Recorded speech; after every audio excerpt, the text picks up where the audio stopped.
This is the Dean Show. Peace be with you. Welcome to the Dean Show. Thank you for tuning in every week. We got exciting guests, exciting topics, and this is no exception. We have former Def Jam artists here in the studio. Def Jam started by Russell Simmons. He performed or was working with the likes of Keisha Cole, Bruno Mars, and he's here to tell us because he was getting paid back then to make you dance. He was the one that you were hearing in the nightclubs, and he was doing things opposite to what he's doing today. He didn't have peace back then. He's charging the heart with what he's going to be talking about today in this week's show. It's so important that you tune in because this is how you're going to benefit from the experiences of our guests today. If you're really a music lover, make sure that you don't go anywhere. Here on the Dean Show with my next guest, former Def Jam artist. We'll surprise you with him when we come back. Don't go anywhere. This is the Dean Show.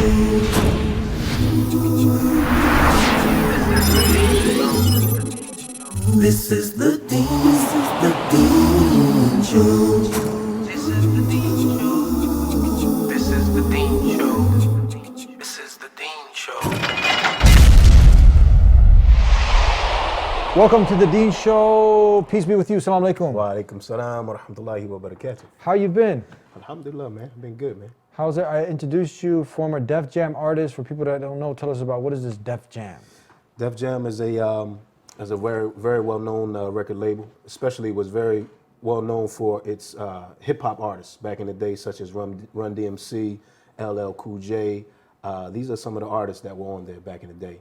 So a lot of people know it for that. Now, we've had you on the show before, and we talked about, people can go back to thedeanshow.com to watch this program that we did, and you were getting paid, to be there in entertainment in a nightclub. You were singing in nightclubs, correct? Yes. Yeah, but now before we cut out on the last show we did with you, you weren't singing, and we're not talking about the singing, the music of the natural sounds, the birds and the bees and nature and whatnot, and the human voice. We're talking about, these things that are calling the human being to corruption, right? Right, absolutely. But you left off reciting the Quran. No. So now you're also doing a Quran project. So you Yes. went from now getting paid to make people dance. Exactly. And how was the heart back then? Eddie, the heart, the heart itself is searching for the truth, sometimes without the individual realizing it. But what happens is that we become so busy, and I was just having this conversation with another brother about how Shaitan makes us so busy in our lives, whether it be with music, once again, movies, you're watching, people that are glued to the TV, literally becoming a zombie. We become so busy in our lifestyle that we don't realize the heart is literally screaming out. It's screaming for guidance. So the difference between my heart then and now is no comparison.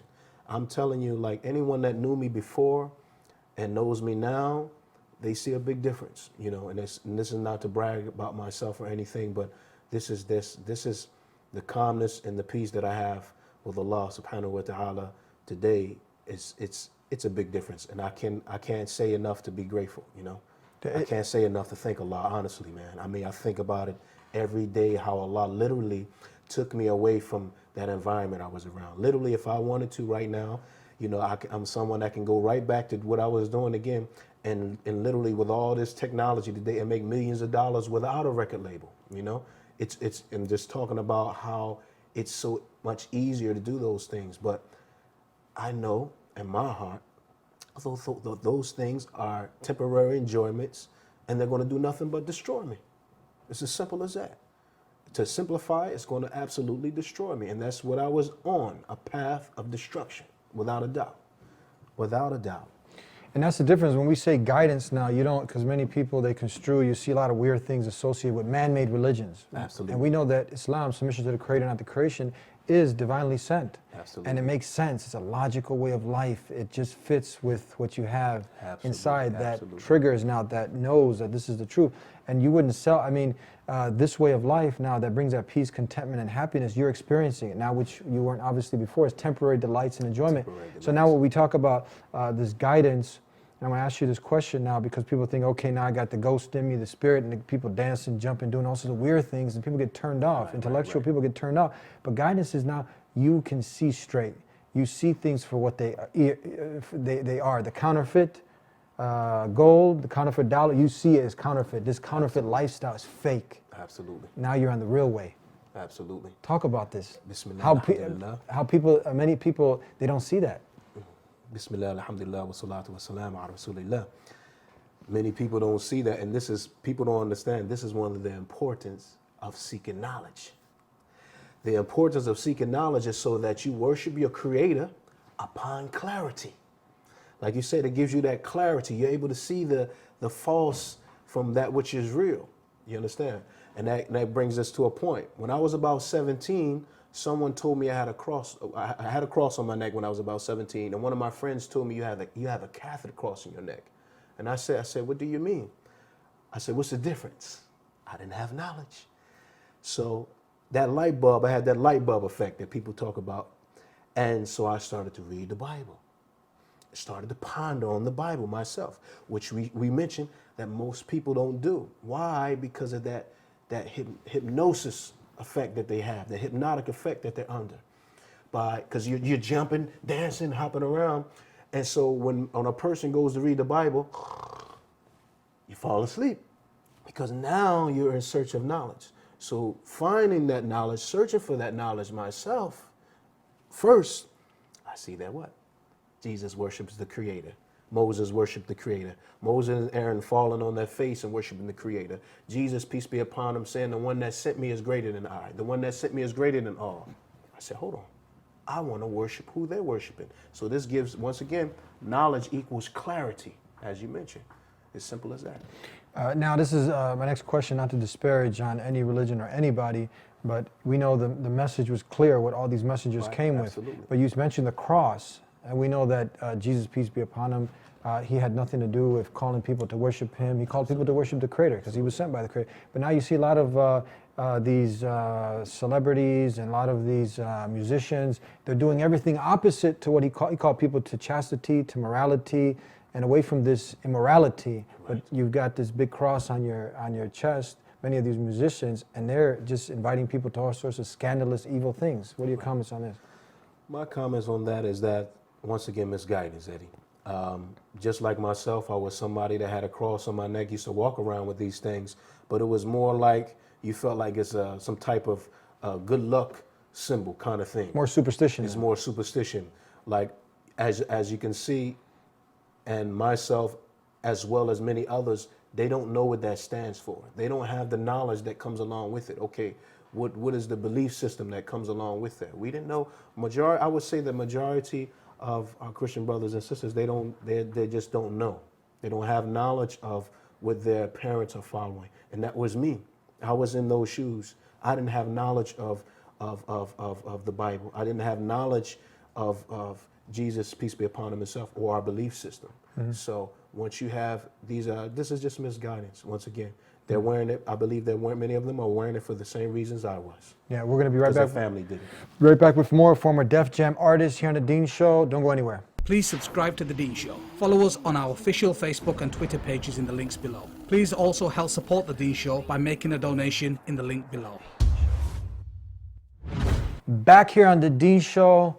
So from working with Keisha Cole. Yeah, I've worked with her. Bruno Mars. Had you get a chance to talk about now that you changed your life? There's usually amongst musicians who just fill their heart with music constantly, drugs, alcohol, and you see a lot of them committing, when they rise to the top, they see there's no peace there really. Right. The heart is yearning for something else, and they commit suicide, antidepressants, drugs, alcoholism.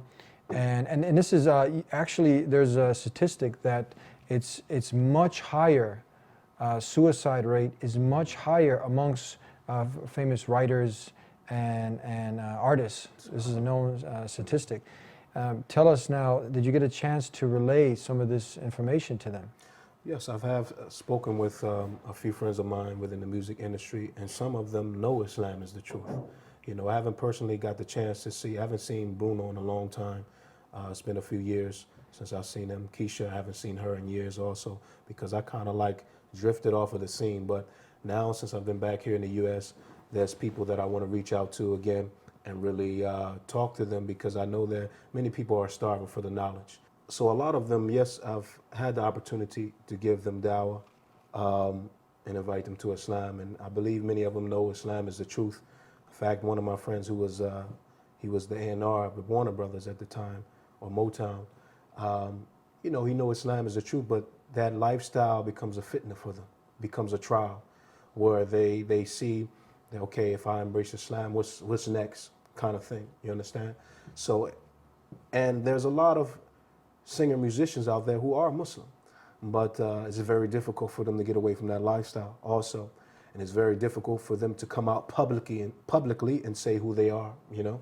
So they're dealing with that as well. What advice, you know, when you see a lot of the youth out there, and, you know, some are practicing, not so practicing, some have a problem committing so much, but then when you diagnose their life, you'll see that they are addicted to music. Is this a hindrance from you being more of a complete worshiper to the Creator?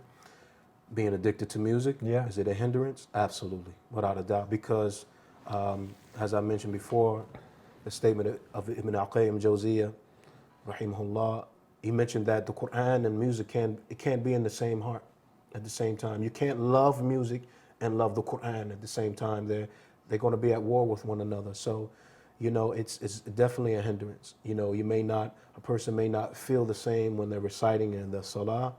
It's a big difference. You know, it may make you hate listening to lectures and things like that. A person that's addicted to music, you know, when that person is dying, they may be singing a song instead of reciting the kalima. It's very dangerous, very dangerous. So why take a chance? Why take a chance on something? And it's something where, you know, I know that it's definitely a trial, without a doubt. It's more addictive than probably drinking alcohol, or it's more addictive than trying to get away from smoking cigarettes and things like that. It's more addictive than that. I believe it. So it's a step-by-step process. No one's going to probably get rid of it all all at once, but take the steps necessary. Show Allah that that you're at least taking the steps. Allah is most forgiving, most merciful. So and most importantly, I would say with that is to ask Allah to assist us when we have those addictions. Just ask Allah, ask your Creator to assist you. Ask Allah for guidance. Even if we're a non-Muslim, for example, the best thing we can do is ask the Creator of the heavens and earth. Even if you don't believe that the Creator exists, say, "Oh God, guide me to that way which you are pleased with. Guide me to your way." Without a doubt, Allah is going to guide you to Islam. The Creator is going to guide you to Islam. If that person sincerely asks the Creator of the heavens and earth to guide them, He will guide them. So likewise, if a person sincerely asks Allah to guide them away from music, they will, without a doubt, Allah will assist them. Allah will show them a better way. Usually these kind of songs that you were singing, the R&B, usually men, and just for our sisters, I mean, Islam came to protect the woman, elevate the woman, but through this music, this is another tool that men will use to undress a woman. Absolutely. And to have his way with the woman, isn't it? Absolutely. Kind of softens her up. Tell us about this. I mean, this is something that is used to soften, like you said, soften the woman up. Women are very vulnerable in this society, as we see that they're used for they're degraded in the society already, as we see. So this is another way, from my point of view, to degrade women, because once you're able to have them swaying and have them think in a certain way, they're open for the attack. They're open for the attack. And this opens you up to, on a deeper level, to jinn possession and all kind of things when we are becoming so aroused with music. It opens people up. And that's a whole nother topic in itself. How people become under possession without realizing it, because they are in a state of such a state of arousal or anger, whatever it may be, this state of arousing, SubhanAllah, it just opens you up for so many different things, you know. We're gonna take a break. We got a lot more to ask you here in the Dean Show with former Def Jam artist, someone who lived for music, was getting paid to make you dance, now on a totally different tune. Here on the Dean Show. We'll be right back. Please subscribe to The Dean Show. Follow us on our official Facebook and Twitter pages in the links below. Please also help support The Dean Show by making a donation in the link below. Back here on the Dean Show, I heard you mention this before about the jinn possession, and this is a known fact that many of the superstars, celebrities, you know, they play around with the Ouija board. They try desperately to make some connection with the unseen world because they desperately want to win that Grammy. They desperately want to achieve greater heights, so they'll connect. They'll talk to, spirits, spooks, and whatnot, the devils, the jinns, and Islam. This is one path that you took now, exploring the unseen world of the spirits that Islam clearly defines their role. Absolutely. And this is very interesting, and kind of scary also subject. Bismillah, alhamdulillah, wa salatu wa salamu ala rasulillah. People don't understand, like I mentioned, when you arouse yourself with these things, you're opening yourself up to a whole nother world that people don't understand. And as you mentioned, the musicians playing with the Ouija board, people don't know what these people are doing behind the scenes. There's a reason these women and these people are screaming in the crowd for them. Many people are utilizing the assistance of the jinn to assist them in their performances and everything. People don't realize these things. This is a whole nother reality, especially many of the Muslims are very ignorant towards this fact. They don't understand that this is a whole nother element. It's just not something that's, friendly and things like this. No, you are inviting these things into your home on a deeper level. You're inviting these things to your home and everything. So when you're talking about the jinn and these things like this, I'll give an example from a personal experience. Eddie, I can tell you that when I was a non-Muslim, as I mentioned to you, I used to play various instruments. I can tell you that it literally felt like I was under possession. I would do things that I was not able to do. I would play things that I was not able to play normally, that I wasn't able to play twice. And musicians may say, oh, this is the musician effect. Okay. The word genius comes from the word jinn. So me and a brother in Egypt, I remember we were having this conversation. He's a brother that knew Jimi Hendrix. He knew a lot of people. He's an old school musician. And he said, me and him were playing around talking about the word genius and stuff like this. He said, when we think about the word genius, we used to think about that person has that jinn. He got that jinn. Reflect on this. People like Jimi Hendrix, and he was not able to play without being under a substance, without being high.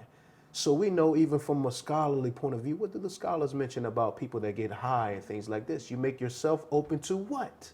The jinn. Every musician that is on the highest level, think about it. Many of them are doing drugs and alcohol to get them to that level. You can't escape it. You might as well, if you don't want to be involved with drugs and alcohol or listening to someone that is involved in those things, you might as well take all of your CDs and everything and just throw it out. Because this is what the people that you're listening to, this is what they're involved in, many of them. Mm-hmm. Getting high, alcohol, and as you mentioned, Islam clearly clarifies and makes clear the position on those things. So, and when we're talking about soul music, have people listened to these terms? Soul music. This is something coming from someone's soul. So what state is that person in when they're relaying those lyrics to you? Or when they were singing that song, what state was the soul in? Because you may start to feel the way that person was feeling. You understand? This is a serious thing. Mm-hmm. This is a spiritual thing you're talking about. That's why they know it. They call it soul music. Yeah. They throw terms out. This is magic in the making. Okay, what magic are you talking about? Yeah. Tell us now, the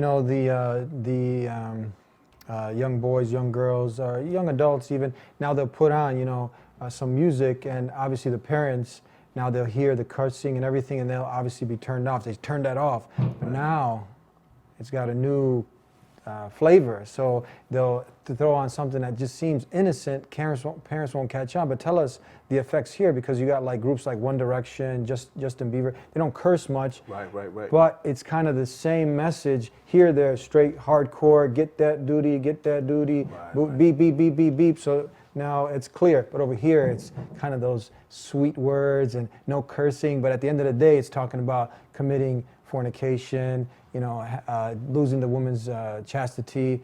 Tell us about this cover-up here with the... Right. It's interesting because these songs may be cleaner, but still, once again, it goes right back to the root. It's still calling to the disobedience of Allah.